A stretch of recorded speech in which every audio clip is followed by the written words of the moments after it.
You're keeping an eye on this particular developing story, right, Jesse? Exactly. Let's take a look at other stories making headlines now, where Kenya today marked its 60th Labor Day amidst a volatile geopolitical environment. Whereas Kenyan workers looked forward to an increase in minimum wage, the president pointed them to the Finance Bill 2025 to realize the gains made for the labor sector. Kenyans Noah Kipkemboi reports.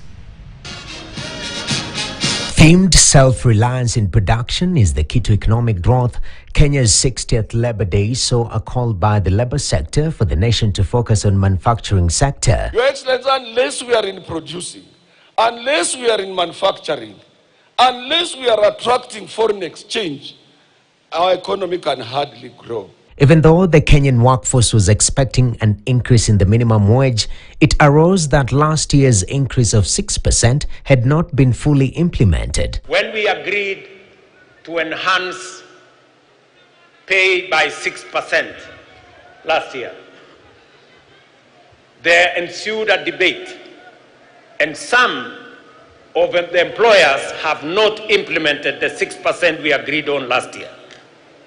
It is not right, it is unacceptable, and I am directing the ministry to work with the head of public service to ensure that every employer makes sure that we implement the 6% increase of salary that we agreed upon last year. The employers on their side disputed the claims of having not fully implemented the wage increase. We are not aware that there's any enterprise that has not implemented the new statutory minimum wages, because that complaint has not been brought to our attention. With an absence of wage increases, President William Ruto pointed out reforms that are being brought to play in the Finance Bill 2025 that will improve the plight of workers. Its provisions are designed to offer targeted relief for both businesses and workers, and to support the spirit of enterprise and productivity.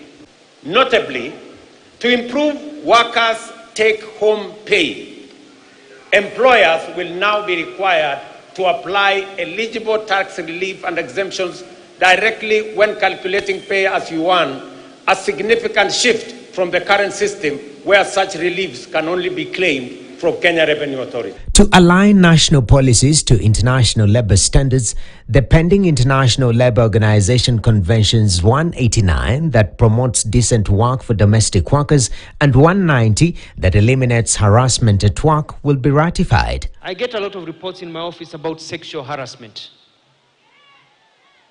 Sexual harassment in our workplaces.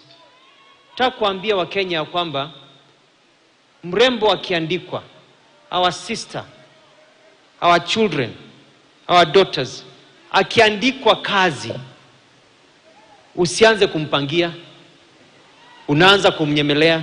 I am also pleased to announce that Kenya will ratify the two critical ILO conventions. ILO Convention number 189 of 2011 on domestic workers to safeguard their dignity and rights, and ILO Convention number 190 of 2019 on eliminating violence and harassment in the world of work. No minimum wage increase, but being redirected to last year's 6% implementation, and also being pointed to the Finance Bill 2025 is what Kenyans get on the 60th celebration of Labor Day. Noah Kipkemboi, KTN, Uhuru Gardens, Nairobi.